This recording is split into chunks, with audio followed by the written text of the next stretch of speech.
좋은 아침입니다. 문목사의 1분 묵상, 오늘 열왕기하 2장 말씀을 한 번 더 보겠습니다.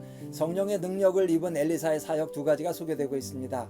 그런데 엘리사의 이 두 사역은 정반대의 특징을 지니고 있습니다. 먼저 엘리사는 여리고에 좋지 않은 물 근원을 고치는 일을 합니다. 물 근원을 고치면서 엘리사는 이렇게 말합니다. 여호와의 말씀이 내가 이 물을 고쳤으니 이로부터 다시는 죽음이나 열매 맺지 못함이 없을지니라 하셨느니라. 그러니까 죽음으로부터 성읍을 구하는 생명의 사역을 합니다. 그런데 이어지는 엘리사의 사역은 너무나 충격적이고 참혹한 죽음의 사역입니다. 베델의 아이들이 엘리사에게 대머리여 올라가라 라며 조롱하는 것을 보고 저주했더니 수풀에서 곰이 나와서 아이들 42명을 죽였다는 겁니다. 어떻게 이런 일이 있을 수가 있을까요? 해도 너무했다 하는 생각이 드는 사건입니다.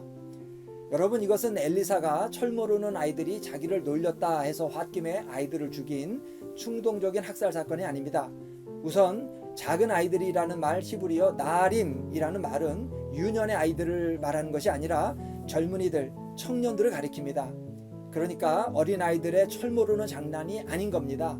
베델의 젊은 녀석들이 엘리사에게 대머리여 올라가라 라고 조롱한 것인데, 물론 그랬다 하더라도 상식적으로 생각할 때 그게 이런 집단 학살까지 일어날 일인가 하는 생각이 드는 것은 마찬가지입니다. 그러나 이 사건에는 조금 더 깊은 의미가 들어있습니다. 이 청년들의 말 중에 심각한 것은 올라가라 라고 한 것입니다. 이 말은 바로 앞에 있었던 엘리야의 승천을 가리키는 말로 보입니다. 엘리야가 살아서 승천했다 하는 말을 들은 사람들, 특히 베델의 청년들이 그것을 전혀 믿지 않은 겁니다. 그리고 오히려 놀려댄 거죠. 어이 대머리 양반, 당신의 스승이 살아서 하늘로 올라갔다고? 당신도 한번 올라가 보시지 라고 놀린 거죠. 그러니까 이 말은 엘리사 자신을 놀린 것이 아니라 하나님의 역사를 부인하고 조롱한 것입니다. 베델의 청년들이 참혹한 죽음을 맞이하게 된 사람을 놀려서가 아니라 하나님에 대한 지독한 불신과 불경이 불러온 참극인 겁니다.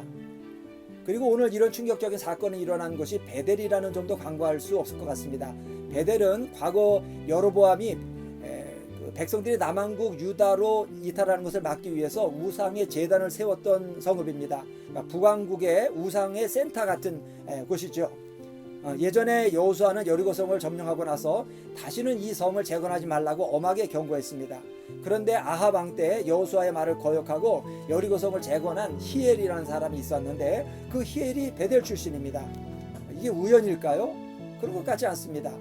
뿌리 깊은 우상 숭배의 도시, 불신앙과 불경건이 대세가 된 성읍에서 오늘 또다시 하나님의 역사를 조롱하는 일이 일어난 겁니다.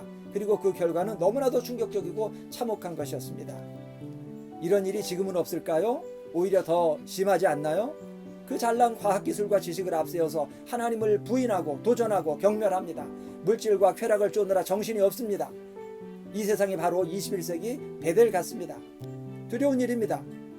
이런 세상 한가운데 살면서 우리가 부지 중에라도 오늘 이 베델의 청년과 같이 되지 않도록 늘 마음과 삶을 살피면서 하나님 경외하는 마음을 가지고 살 수 있어야 하겠습니다. 감사합니다.